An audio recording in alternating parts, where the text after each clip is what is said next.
Përshëndetje, miq, që përshëndes unë Mimoza Elezi. Vazhdojmë me leximin e syretit të defterit të Sanxhakut Arvanit, që ky defter është i përmbledhur nga historiani shquar turk Halil İnan Xhak dhe është i përbërë nga dokumentet më të vjetra të kohës së perandorisë osmane, pra që i përkasin vitit Hijri 835, që me vitin miladi përket me vitit 1431-1432. Dhe këto janë dokumentet më të hershme që perandoria osmane ka shënuar mbi trojet shqiptare dhe ishte ajo kohë kur perandoria osmane nuk ishte sunduese në të gjithë trojet shqiptare. Patjetër që lindën pyetja, pse i ka regjistruar perandoria osmane trojet tona, ose do të kemi edhe konkluzionin tjetër që ja sa mirë perandoria osmane i ka shënuar trojet tona, ndërsa ne nuk i kemi të shënuara. Dua të bëj një sqarim për të gjithë ato të cilët janë të interesuar për këtë çështje. Dua të theksoj se perandoria osmane i ka mbajtur këto shënime sepse në bazë të këtyre shënimeve ajo kishte informacione se sa popullsi kishte në fshat, sa familje kishte në fshat, lindje që bëheshin në këtë fshat, dhe në bazë të tyre ajo do të mblidhte taksat. Dhe në bazë të prodhimit dhe të kultivimit të produkteve të ndryshme që bëheshin në këto fshatra, ajo mblidhte taksa sepse për çdo prodhim të ndryshëm kishte taksa të ndryshëm. Për shembull, në defteret më parshme, në incizimet më parshme kemi parë për shembull se si mblidheshin taksat për bagëti, taksat për bujqësi, taksat e tregtarëve të cilët kishin dyqane artizanate në qendër të qyteteve, taksat e grurit, taksat e kashtës,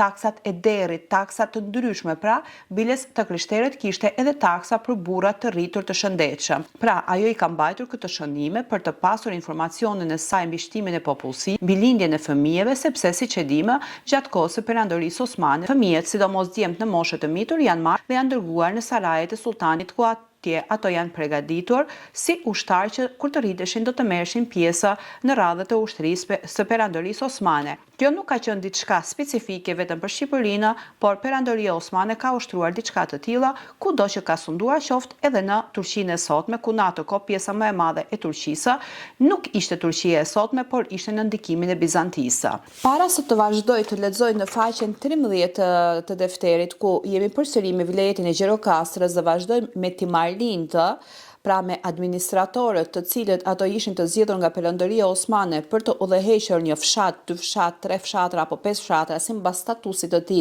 dhe sipas vlerësimit që ato merren nga perandoria osmane, dua të theksoj se programet e mia me shpalosjen e dokumenteve dhe me histori të shqiptarëve të Turqisë, pra dhe me histori shqiptare, shfaqen çdo të mërkur dhe çdo të shtunë në orën 18 të darkës. Pra sot vazhdojmë, jemi në vilajetin e Gjirokastrës dhe jemi në faqen 13 ku do të shikojmë sipas defterit të Sanxhakut të Arvanit timarin e umurit të ndjera. Pra i umurit të vdekur që ishte një hoxhë hatip dhe Pir Aliu nga Engurli kishte ardhur me dëbim ose zhvendosje në kohën e sultanit të ndjerë. Pra siç e kam theksuar dhe më programet e më përpashme, kur shikojmë që theksohet sultani i ndjerë, bëhet fjalë për sultanin që ishte në vitet 1431-1432, pra kur janë mbajtur këto shënime. Ndërsa kur themi në kohën e sultanit të sotshëm, flitet për sultanin që sundonte në vitet 1520-1550, pra kur është filluar të përmblidhet ky defter. Pra shënimet e para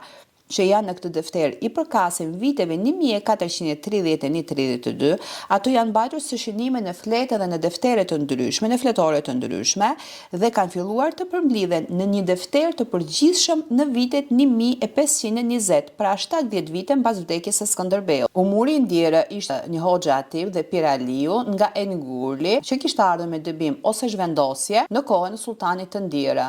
Mehmeti, Dursuni dhe Sulejmani u vendosën aty, më pas u dhanë Nusretit dhe Pir Aliut të përmendur.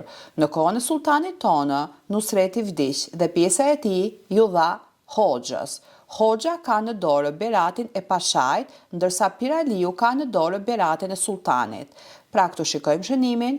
Në gjendjen e tanishme, ka disa pika të pasqaruara, sepse siç e kemi parë dhe në shënimet më parshme, kur është bërë përmbledhja e këtyre deftereve në vitin 1520, pra që ka filluar të përmbledhet si defteri plotë, disa nga këto dokumente, nga ato shkrime, pra që i përkasin viteve të më parshme të viteve 1432, disa nga shënimet ishin prishur, disa nga shënimet ishin fshirë, disa nga fletët ishin të grisura dhe herë rastisem se në këto dokumente kemi edhe mangësi dhe janë përmbledhur ato të cilat janë lexuar qarta. Pra, tani Timari i umurit të ndjerë, pra i Hoxha Hatipit dhe Piraliut në Ergjeri, që i kishte ardhur i dëbuar ose i zhvendosur në kohën e sultanit të ndjera, Mehmeti, Dursuni dhe Sulejmani, u vendosën aty më pas dhe ju dhanë Nusretit dhe Piraliut të përmendur në kohën e sultanit tonë.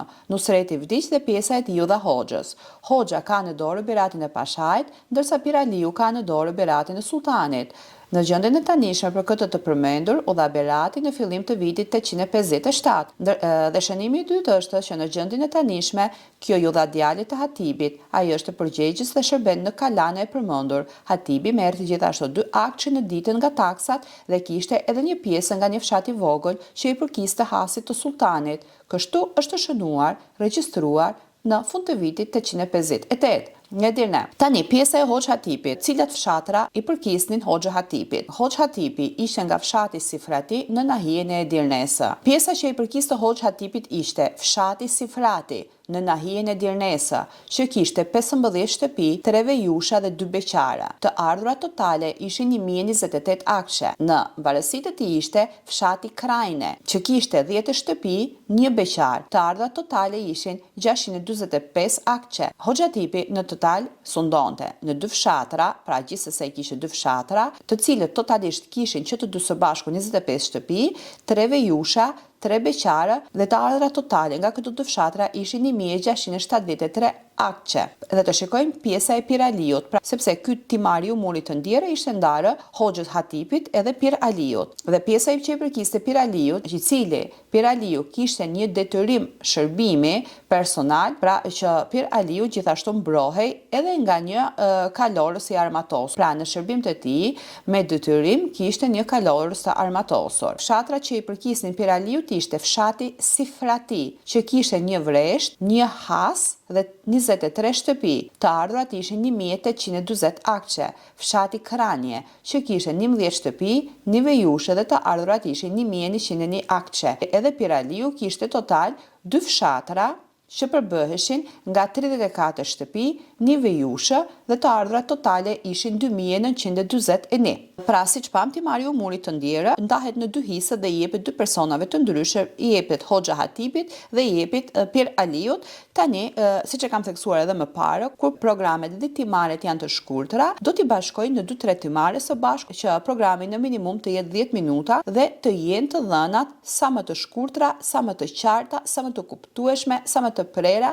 që t'i kuptojmë mirë ato fshatra që na përkisin ne, popullsinë e asaj kohe, të ardhurat e asaj kohe dhe të shikojmë cilat fshatra ekzistojnë në ditën e sotshme, cilat mund të jenë bashkuar, cilave mund të jetë ndryshuar emri dhe cilat janë zhdukur ose cilat ekzistojnë. Tani vazhdojmë me timarin e Uruçit të ndjerë nga Vizeli. Vizeli, me emrin Vizeli gjendet 2 fshatra të ndryshëm me sa di unë.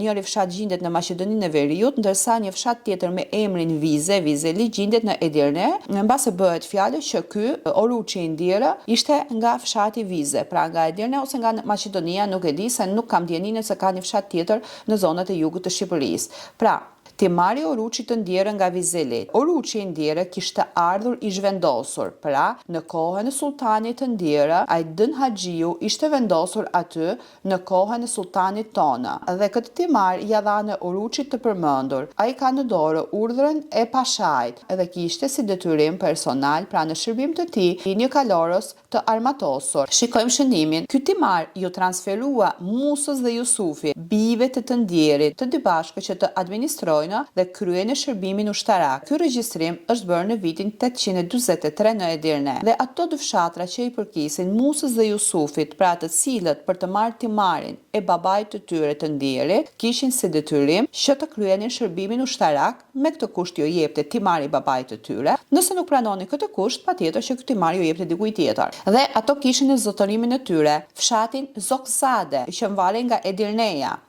Dhe kjo ishte pjesa e Jusufit dhe Musës, ku kishte 25 shtëpi, kishte 5 pjesa toke, 5 vejusha, 12 beqar. Të ardhurat totale ishin 2245 akçe. Nga ky fshat është shtuar edhe një pjesë tjetër, por nuk kemi shënim sepse shënimi është i vështirë. Thuhet se i ishte dhënë më parë Kadiut, më pas ju kthye pronarit të vjetër, Mahmudit nga Eflakani dhe u dha atij. Ky regjistrim është bërë në vitin 851 nga Edirneja. Kemi një shënim, ju dha Dizdari të Sunkur. Ky timar kaloi te djemtë të ndjerit Musa dhe Jusuf, të dy që të administrojnë dhe kryejnë shërbime në fushat ushtarake. Pra personi që erdhi nga Eflakani, pra Mahmud që erdhi nga Eflakani i theksuar këtu, i përkiste pjesës perëndimore të vilajetit të Kastamonus në veprën ashëkpaze përmendet si Eflikani Ili. Pra Kastamonu është një zonë në që i përket detit të zi të Turqisë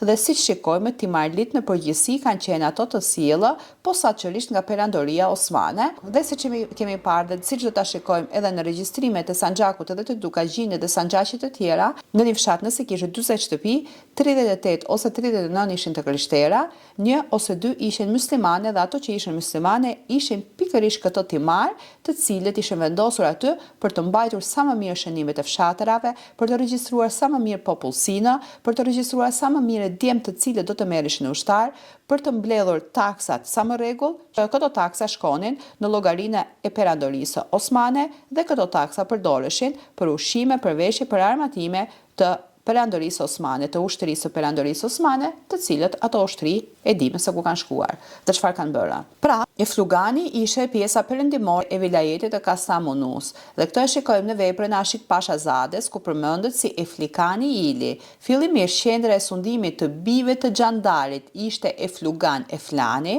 emri of Eflugan lidhet me rajonin e Paflagonisë. Shpërngullet për këtë zonë i kemi në shënim pra në fillim të librit, në parathënien e librit, ku një përmbledhje të shkurtër e kam bërë, por përmbledhjen të fillimit të parathënies së defterit Arvanit do ta kemi pasi të lexoj të gjithë defterin Arvanit. Ku kemi edhe shënim tjetër ku kjo tokë, ky timar më parë ishte dhënë Kadiut dhe promët e mëparshme që i përkisin Kadiut ju dhani Jusufit, ndërsa vetëm dokumenti biti ju dha Musës. Dhe kjo është regjistruar në vitin 851 në Edirne. Pra miq, kjo ishte përmbledhja e shkurtër e dy timareve që pamën në faqen 13, pra siç e kam theksuar edhe më parë, jemi në shpalosin e defterit Arvanit dhe jemi në vilajetin e Gjirokastrës duke i marrë zona ashtu siç i ka përshkruar defteri, që në këtë mënyrë programet të jenë sa më të qarta.